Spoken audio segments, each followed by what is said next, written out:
কিন্তু দর্শকদের মধ্যে কেউ কেউ জানতে চাইছেন আপনি কি একইভাবে জনাব তারেক রহমান এত বছর ধরে লন্ডনে কিভাবে থাকছেন সেটা আপনি জিজ্ঞেস করেন? অবশ্যই আমি এই প্রশ্ন আমি এই 5ই আগস্টের আগেও করেছি, 5ই আগস্টের পরেও করেছি।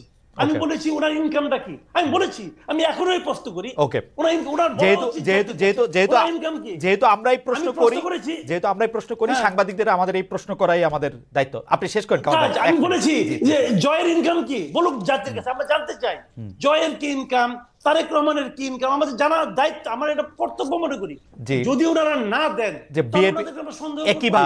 ঘটনাটা হইলো মাসুদ কামাল ভাই সহ আরো অনেক সিনিয়র সাংবাদিক একাধিকবার এই প্রশ্ন তুলেছেন যে আপনারা যে রূপায়ণ টায়ারে যে একটা অফিস ভাড়া নিয়েছেন সেটা ভাড়াটা কোত্থেকে আসতেছে।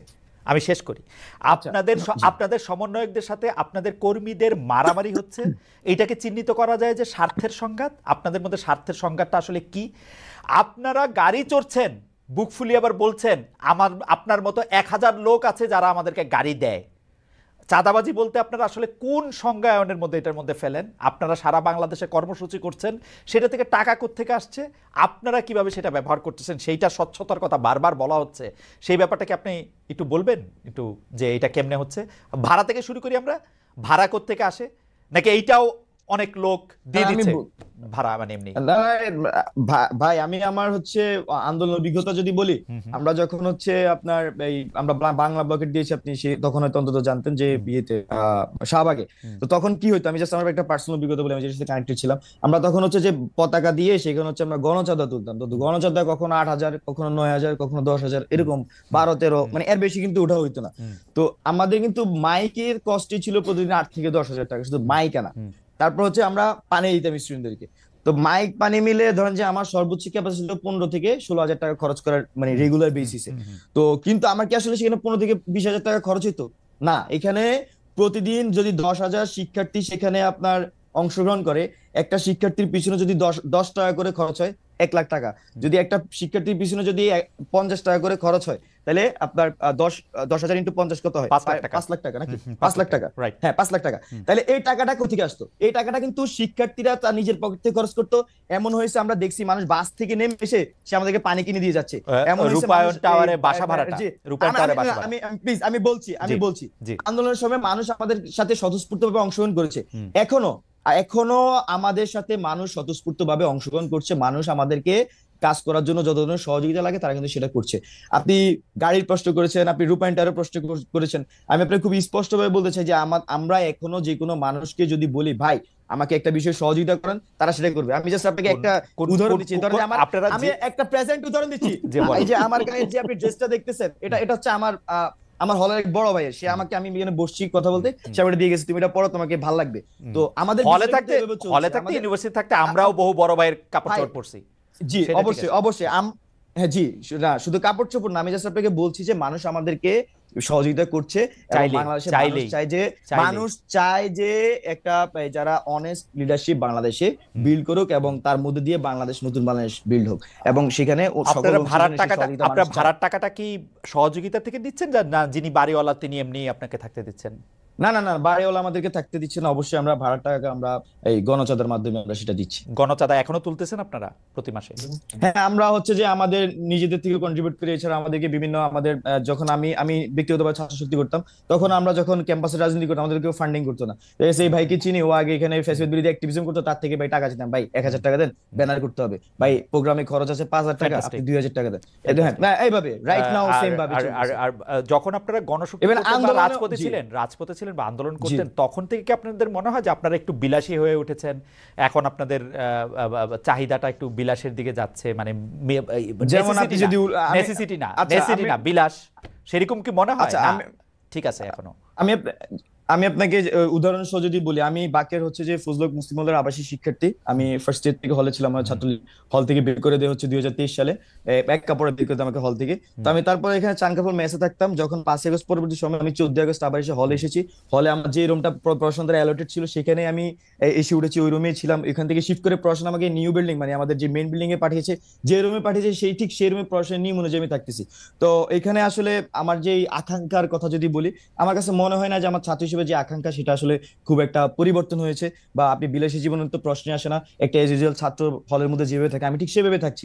এবং আমি মনে করছি যে আমার সহযোদ্ধারা তাদের ক্যাপাসিটি তারা সেই হিসেবে তাদের করছে। এখন ধরেন যে আমার যেটুকু এফোর্ট করার ক্ষমতা আরেকজনের তার চেয়ে বেশি এফোর্ট করার সুযোগ থাকতে পারে, তার পারিবারিক বা তার ব্যক্তিগত ভাবে সে সেটা করতে পারে, বা আরো কম থাকলে সে কম ভাবে চলবে। তো এখানে আমাদের কোনো পরিবর্তন হয় নাই। হ্যাঁ, আমরা মনে করছি যে এখানে আমার ব্যক্তিগত জীবন আমি তো এভাবে দেখছি যে আপনার এবং আপনার সহযোদ্ধাদের কোনো পরিবর্তন হয় নাই আচার আচরণে এখানে আপনি যে গাড়ির বিষয়টা উল্লেখ করেছেন সেটা যদি আমি বলি, এখানে আমাদের যা ইয়েদের মধ্যে আমাদের সার্জিস ভাই, হাসনাত ভাই, অনেক সময় আমিও নিজে দেখি ওনারা গাড়ি ব্যবহার করেন, তবে এগুলো তো ওনাদের ব্যক্তিগত গাড়ি না। দেখা যাচ্ছে যে একটা মানুষ কিন্তু আপনি তারা গাড়ি দিয়ে আর কিছু চায় না। আমি আপনাকে বলি, ধরেন যে আমাকে বাংলাদেশে কোন একটা টিভি চ্যানেল ওনারা আমাকে একদিন উত্তরা যাওয়ার সময় তাদের গাড়ি দিচ্ছিলেন, ব্যবহার করছি। আমি ওই টিভি চ্যানেলকে কি দিয়েছি, সাক্ষাৎকার ওনাদেরকে দিইনি। তারাও কি ওরকম টিভি চ্যানেলের মতো, ধরেন আমি কুমিল্লা গেলাম, আমি আপনাকে হ্যাঁ, আপনি এটা প্রশ্ন করতে পারেন, কিন্তু আপনাদের হয়তো আমি জানি না আপনি বাইরে থেকে জিনিসটা বাংলাদেশে ফিল করতে পারতেছেন কিনা। বাংলাদেশে অসংখ্য মানুষ আছে, শুধু আমাদের মানে আমরা যে এই আন্দোলনগুলির সামনে দাঁড়িয়েছিলাম এই রেসপেক্টের জন্য তারা চায় যে আমরা বাংলাদেশে দাঁড়াই এবং বাংলাদেশের মানুষকে বিনিময় আর কিছু চাচ্ছে, বিনিময়ে তো সে তো চায় আমরা সার্ভ করি, কাকে? সে সৎ লিডারশিপ চায়, জনগণকে সার্ভ করি, জনগণকে সার্ভ করার জন্য অবশ্যই দিচ্ছে। ফ্যান্টাস্টিক। আমি একটু জনাব মাসুদ কামালের কাছে। জনাব মাসুদ কামাল, নতুন কোনো প্রশ্ন নেই। আমার মনে হয় যে জনাব বাকের মজুমদার অনেকগুলি প্রশ্নের আপনার জবাব দিয়েছেন, বা যে প্রশ্নগুলি আপনি তুলেছেন সেই প্রশ্নের জবাব দিয়েছেন। আপনি যদি এখন একটু কনক্লুডিং, আমরা একদম শেষ পর্যায়ে কনক্লুডিং 2 মিনিট একটু বলেন, তারপর আমরা এটা আমি 2 মিনিট একটা কথা বলি। সেই জিনিসটা হলো কি, বাকের মজুমদার যে কথাগুলি বললেন, ওনাকে একটা পরামর্শ দিব। যখন মানুষের মনে নানা রকম প্রশ্ন কিন্তু উঠে, সেই প্রশ্নগুলো আপনারা ইয়াং, এখন আপনাদের সামনে বিরাট ভবিষ্যৎ আছে, এই প্রশ্নগুলির সঙ্গে নানা রকম সন্দেহ থাকে। তারা যদি প্রশ্নগুলির জবাব না পায়, তখন সেই সন্দেহগুলো একটা বিকৃত চেহারা নিয়ে কিন্তু তাদের সামনে মনে গেঁথে যায়। সেই চেহারাটা সুখকর না। আমরা আপনাদের ওই চেহারাটা দেখতে চাই না, আপনাদের সম্পর্কে ওই ধরনের কথা শুনতে চাই না। আমি রিকোয়েস্ট করবো, মাসুদ ভাই শেষ করুক, তারপরে বাকের ভাইও বলেন। হ্যাঁ বলেন। আমি আপনাদের রিকোয়েস্ট করবো যে রূপায়ণ টাওয়ারে আপনাদের বাসা ভাড়া নিয়ে যেহেতু কথাটা উঠেছে, আমিও তুলেছি জায়গায়, আপনারা প্লিজ দয়া করে জানান আপনারা কত টাকা ভাড়া দেন, 1 নম্বর। 2 নম্বর হলো, আপনারা যদি চাঁদা উঠে থাকেন তাদের কাছ থেকে রসিদ নিয়ে চাঁদা নেন কিনা, সেই তালিকাটা একটু প্রকাশ করেন। এটা হলো ট্রান্সপারেন্সির জন্য প্রয়োজন। আর যে গাড়ির কথা বলেন, বিভিন্ন লোক গাড়ি চড়তে দেয়, উপহার দেয়, যে তুমি আমার গাড়িটা নিয়ে যাও, চিরদিনের জন্য নিয়ে যাও, এগুলো যে বলেন আপনারা না, এগুলো এই দেশের মানুষ শুনে অভ্যস্ত। একসময় আমরা দেখেছিলাম যে ওবায়দুল কাদের হাতে রোলেক্স টোলেক্স, বিভিন্ন ফিলিপ পাতেক, এই ধরনের নানা ধরনের দামি দামি ঘড়ি, যার দাম 30 লাখ 40 লাখ টাকা। ওবায়দুল কাদের সাহেবকে জবাব দিতেন, বলতেন আমাকে অনেকে গিফট আকারে দেয়, বন্ধুরা গিফট আকারে দিলাম, না করবো কেন করে? ভাই গিফট কি মানুষ এমনি এমনি দেয়? এমনি দেয়? যে দেয় সে কি তার নিজের স্বার্থ আদায়ের জন্য দেয় না? বাংলাদেশের মানুষ এত ভালোবাসা করে, ভাই আমি তো আজকে 2 বছর ধরে চাকরি করি না, আমার তো কেউ ভালোবাসা কিছু দেয় না, ঘটনাটা কি ভাই? ভাই এটা এমনি এমনি দেয়? আচ্ছা, এই আন্দোলনের আগে আপনারা তো অনেক দিন ধরে আন্দোলন করছিলেন, তখনও দিত, ক্ষমতা ধরার আগে দিত। কামাল ভাই আমি ঠিক করছিলাম যে মানে এটা কোনো রকম ইয়া করব না, কিন্তু দর্শকদের মধ্যে কেউ কেউ জানতে চাইছেন আপনি কি একইভাবে জনাব তারেক রহমান এত বছর ধরে লন্ডনে কিভাবে থাকছেন সেটা আপনি জিজ্ঞেস করেন? অবশ্যই আমি এই প্রশ্ন আমি এই 5ই আগস্টের আগেও করেছি, 5ই আগস্টের পরেও করেছি। আমি বলেছি ওনার ইনকামটা কি, আমি বলেছি, আমি এখনো এই প্রশ্ন করি। যেহেতু আমরাই প্রশ্ন করি, সাংবাদিকদের আমাদের এই প্রশ্ন করাই আমাদের দায়িত্ব। আপনি শেষ করেন। আমি বলেছি যে জয়ের ইনকাম কি, বলুক জাতির কাছে, আমরা জানতে চাই জয়ের কি ইনকাম, তারেক রহমানের কি ইনকাম, আমাদের জানার দায়িত্ব, আমরা এটা কর্তব্য মনে করি। যদি ওনারা না দেন, যে একইভাবে বিএনপি কি রসিদ দিয়ে টাকা তোলে কিনা, অবশ্যই বিএনপির অফিসের ভাড়া কোত্থেকে দেয়, কে দেয়, এগুলি আমরা জানতে চাই তো না? অবশ্যই, কেন জানতে চাবো না? অবশ্যই চাই। এবং যদি না দেয় আমরা সন্দেহ করব, আপনারা চাঁদাবাজি করছেন, এবং যারা চাঁদা দেয় তারা কোনো কিছু বিনিময় ছাড়া চাঁদা দেয়, এরকম ঘটনা পৃথিবীর কোথাও নাই। কামাল ভাই আপনি তো 30 বছর না, আমি তো আমার 30 বছরের কাছাকাছি হয়েছে, আপনার তো 40 বছরের কাছাকাছি হয়েছে। আমরা কি দেখছি বিএনপি কোনো সময় জানাইছে কোন জায়গা থেকে কোন রসিদ কোন ভাই হ্যাঁ এই জন্যই তো এই দলগুলোর উপর পরিপূর্ণভাবে আস্থা রাখতে পারি না, ওকে আচ্ছা এই ঠিক জন্যই আছে তো রাখতে পারি না। ঠিক আছে আমার মনে হয় আমার মনে হয় কামাল ভাই আপনাকে ধন্যবাদ। কামাল ভাই আপনি কি শেষ করছেন? আমরা জনাব বাকের মজুমদারকে আনইন্টারাপ্টেড 2 মিনিট একটু শুনতে চাই একটা। জি ভাই জি জি আমি বাকের ভাই বলেন আমার আপনি। হচ্ছে জি আমি বলবো যে মাসুদ কামাল ভাইয়ের জন্য আমার দুঃখ হয়েছে যে ভাই নাকি গিফট পান না।